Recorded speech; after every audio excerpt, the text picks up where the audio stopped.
What's up, 7 October's here. Welcome to Nightmare on Sedgwick Avenue, the home of hip hop and horror. And today I wanted to do a quick review of the movie Mother of Flies, directed, starred, written by the Addams Family. They are a Nightmare on Sedgwick Avenue podcast alumni. I was blessed to have all of them on my podcast at the same time, which was really dope. And we talked about Hellbender, one of my favorite films that they've done.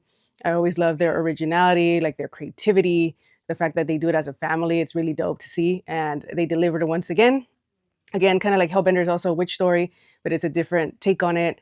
Really enjoyed it. So the basic premise is the main character. She's been diagnosed with cancer. I think she's done different treatments from what you interpret from the story. And like I said, I don't want to give too many spoilers. I'm going to give the basic premise, but her and her dad find, or technically she finds a witch that can um, possibly save her from dying because she's diagnosed with like terminal cancer, and her dad's kind of just tagging along for the ride to kind of support her.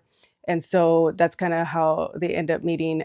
This She's like a witch necromancer who's known to like kind of cheat death in a way, and it's really dope. Like again, I always love how they do their own like mythology, and I love how they use nature too. I said that like in Hellbender, it's like another character in their film, and it does it again. It's really beautiful where they filmed. I believe it was somewhere in New York. I believe they say, from what I read, was Catskills. Hopefully, I'm not butchering it.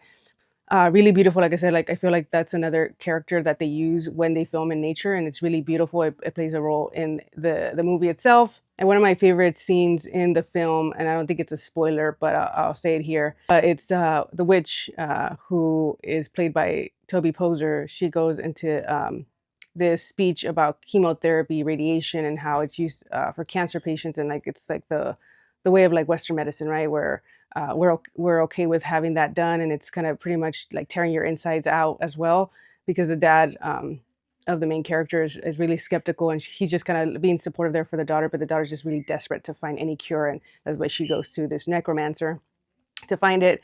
And so it's kind of her explaining, the witch is explaining that to her dad, like saying like, you're okay with, having this radiation and uh, having this harm done to your daughter in her body internally, but what I'm doing, how is that any different? And in reality it is true, because witches, nature, all this stuff, like curanderas, from the people, like from my people that are from Mexico, they have like curanderas and these healers where they use like natural remedies and all these things that they find cures or remedies, and heal people with different diagnoses. So I really thought that that was really dope, because it's true. Like why did like Western medicine now, it's like more, takes more precedent than actually like natural healing and all that stuff. So I thought that was really dope. That was probably one of my favorite standout scenes.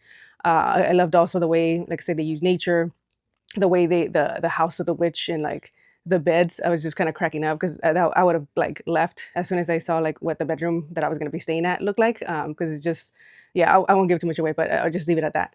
But yeah, I really enjoyed it. Recommend it. It's out now on Shudder, so go support independent horror.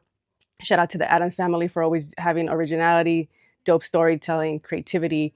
I wish you much success with this film. I know it will be really successful. I know it was really successful in the film festival circuit last year. I really wanted to watch it, but I just watched it recently. So definitely worth a watch. Like I said, it's a little bit of a slow burn, but it delivers. So check it out. Let me know what you guys thought, if you guys have seen it or if you guys are going to watch it.